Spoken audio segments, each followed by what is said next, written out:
Thank you, my God, thank you today. And I thank you tomorrow. You never disappoint me.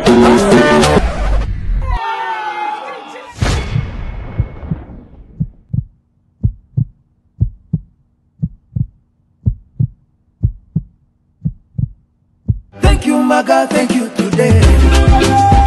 Yeyote Music wayisanga kuri Google Play ku bakoresha Android namwe abakoresha iOS irabageraho vuba. Yeyote Music, umuziki nyarwanda wose ukunda. Guys, ndabasuhuje mwebwe aho muri hose, cyane mwe mukomeje gukora subscribe kuri channel zacu yaba Peter 250 cyangwa se Isango na Muzika TV show. Nitwa Irene muri ndabi. Guys, muce no kuri Instagram following ariko. Yes, niko babimeze nta kundi.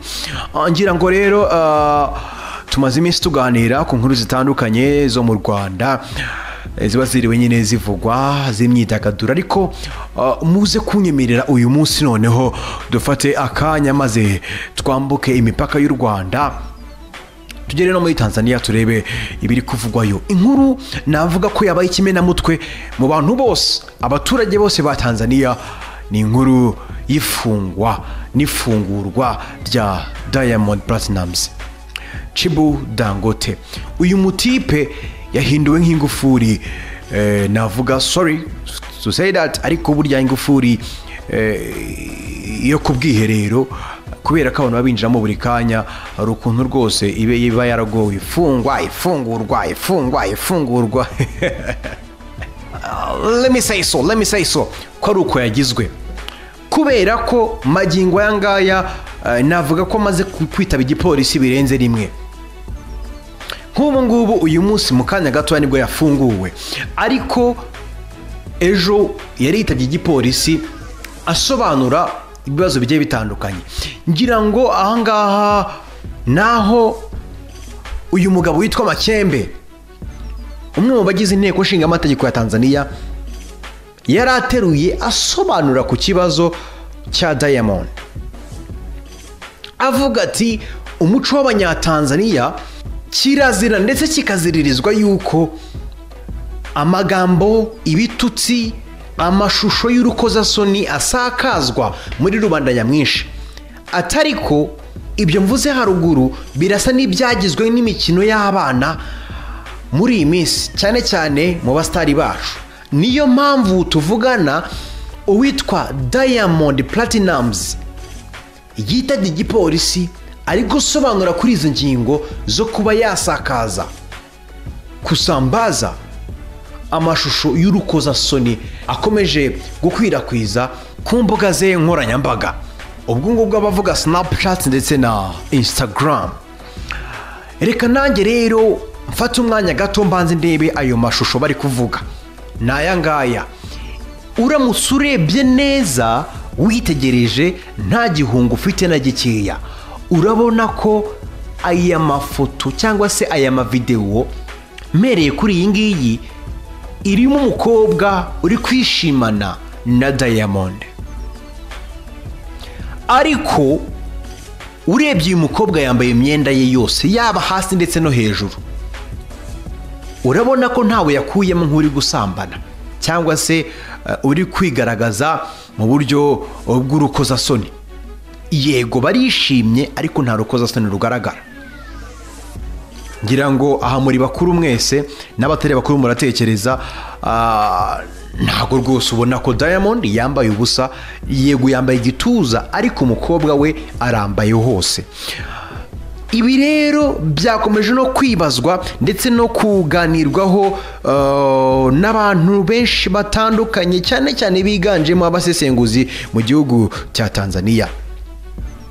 Bamwe bati Diamond mu by'ukuri ntago afungiwe kubera ko yatanze amashusho y'urukozasoni cyangwa se yakwirakwije, batahubwo ari kuzira kuba biri kuvugwa yuko ashobora kuba umwe mu bazitabira cyangwa se abo twakwita amashyiga y'inyuma mu myigaragambyo y'umugore utavuga rumwe n'ubutegetsi witwa Mange Kimambi. Uyu nguyu akaba avuga ko ategura imyigaragambyo yo kugaragaza ko politiki ya Tanzania itari mu murongo mwiza, ikaba ngo iteganyijwe kuzaba kuri tariki 26 z'ukwezi kwa kane, n'ubundi ni muri uyu mwaka. Iyo rero yaba navuga ko cyaba ari igikorwa leta ya Magufuli itarebera kugira ngo abazakitabira rwose babaho umudendezo muri Tanzania babe bazagikora. Iyo ni impamvu ya mbere ibitangazamakuru byagarutseho. Indi mpamvu ya kabiri bakavuga bati oya ntago aya mafoto rwose n'izi ndirimbo ze zuje ubutumwa bw'ubusambanyi kurusha izindi ndirimbo wenda tubona cyangwa se n'andi mashusho tubona, batahubwo uyu mutipe ari kuzira kuba ari icyamamare muri Tanzania, cyane ko usanga umubare w'abantu benshi cyane rwose biganjemo urubyiruko n'abandi bantu batandukanye ingeri zose bakunda cyane Diamond.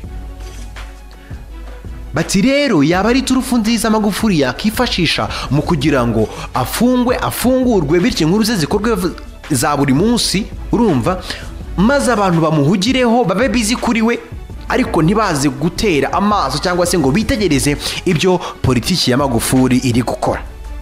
Ubwo nyine yabasa n'igikarito gishinzwe amaso y'Abatanzania, cyane ko ari umuhanzi ufite byinshi ndetse n'imitima myinshi yigaruriye y'Abanyatanzania.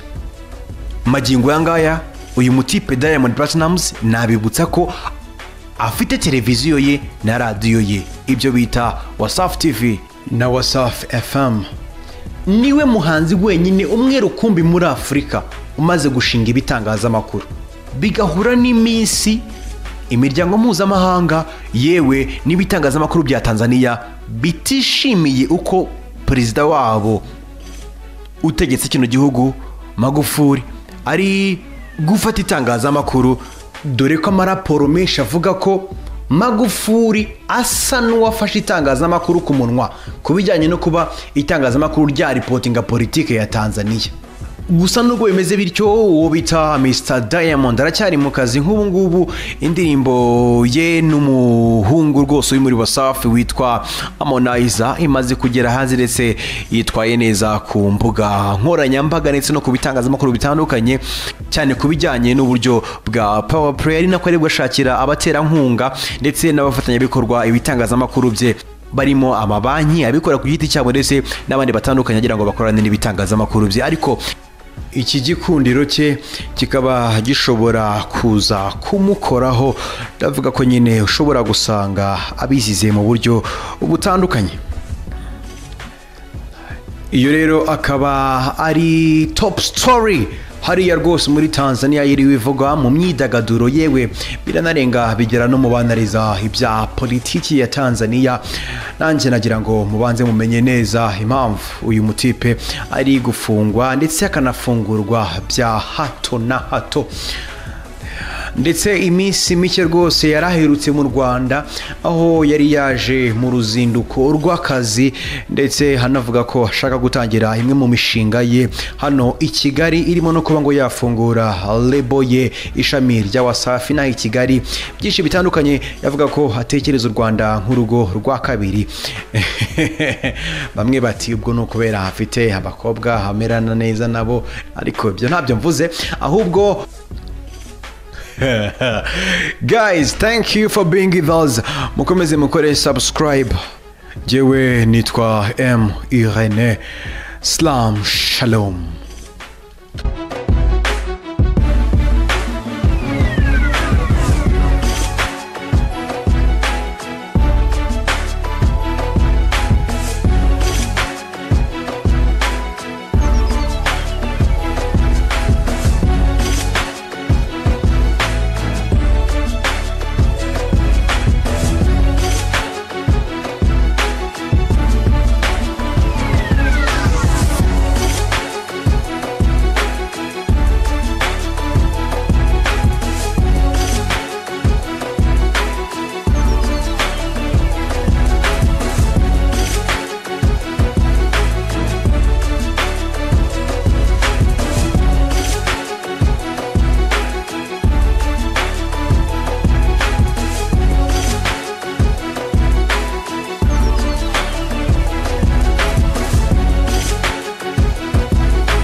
Thank you, my God, thank you today.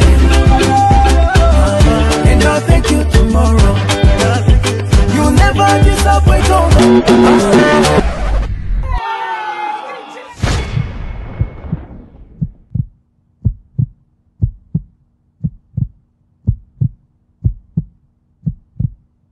Thank you, my God, thank you today. Yeyote Music wayisanga kuri Google Play ku bakoresha Android namwe abakoresha iOS irabageraho vuba. Yeyote Music, umuziki nyarwanda wose ukunda.